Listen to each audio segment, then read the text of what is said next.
Who is Allah? Allah subhanahu wa ta'ala is the creator of the universe, the king of everyone, and the Lord of everything. He is the only one who deserves to be worshipped.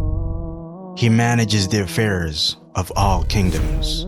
He commands and forbids, creates and provides, gives life and death, raises and lowers people, alternates night and day, and alternates victory and defeat amongst nations, so that one nation rises and another falls.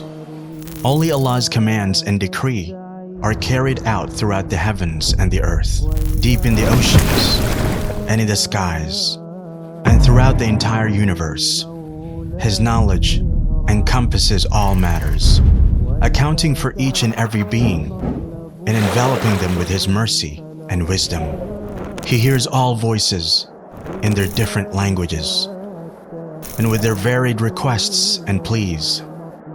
One voice does not distract Him from hearing another, nor do their innumerable pleas confuse Him. The pleading of the needy beggars knocking at His door does not aggravate Him, nor do their questions annoy Him. He sees all things, the visible and invisible. He sees the black ant crawling across a solid black rock in a pitch-dark night. No matters are hidden from Him, nor are secrets withheld from Him. He has knowledge of all that has occurred and all which has yet to occur. Everyone in the heavens and the earth beseech Him for their needs. Every day, He attends to His creation. He forgives sins, eases difficulties, and relieves distress. He mends the broken, enriches the poor, teaches the ignorant, guides the astray, directs the confused, and helps the desperate. He frees the captive, feeds the hungry, clothes the naked, and cures the sick. He accepts the repentance of the one who repents and rewards the one who does good. He aids the oppressed and humbles the tyrant. He conceals faults and calms fears. He does not sleep, nor sleep benefit Him. The deeds of the night ascend to Him before those of the day, and the deeds of the day before those of the night. Light is His veil. If He were to lift His veil in this world, the splendor of His face would burn all of His creation. What He possesses is not diminished by what He gives, for His right hand always remains full. On the day of judgment, the whole earth will be enclosed in a single grip of His hand, and all the heavens will be rolled up in His right hand. Then He will shake them and say, I am the King. I am the King. It is I who created the world out of nothingness, and I who will return it to how it was. No sin is too great for Him to forgive. No request too great for Him to fulfill. We're all in His heavens and on His earth. From the beginning to the end of His creation, mankind and jinn alike were to be as pious as the most pious amongst them. This would not increase His sovereignty in the slightest.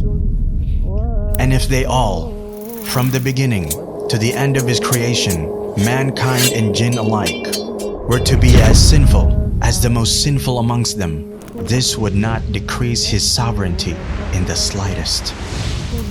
If all those in His heavens and on His earth, human beings and jinn, living and dead, were to assemble in one place and ask Him, and He gave each one of them what they asked for, this would not decrease what He has by even an atom's weight. He is the first before whom there is nothing, the last after whom there is nothing. He is the Most High, and there is nothing above Him. The most near, and there is nothing closer than Him. He is the most blessed and exalted. He is the most worthy of being worshipped and remembered. He is the most deserving to be thanked and praised. He is the most compassionate of kings, the most generous of those who are asked, the most forgiving of those who have power, and the most just of those who take revenge. With his knowledge comes wisdom, with his might, his forgiveness, and with his withholding, his wisdom. None obeys him except by his permission. None sins except by his knowledge. When he's obeyed, he's appreciative. When disobeyed, he overlooks and forgives. His anger is always just. Every punishment from him is just, and every blessing from him is a favor. He is the closest witness and the nearest protector. He records the deeds and sets down the appointed times for all things.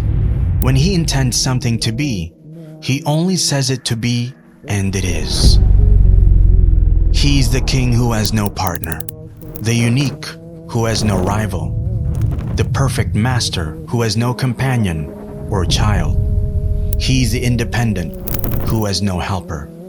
Everything will perish except his face. Every kingdom falls except his kingdom. Every grace except his has its limits.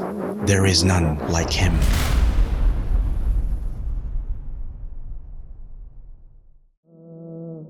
يكن الرجاء لك مرتعا فيه ارتعي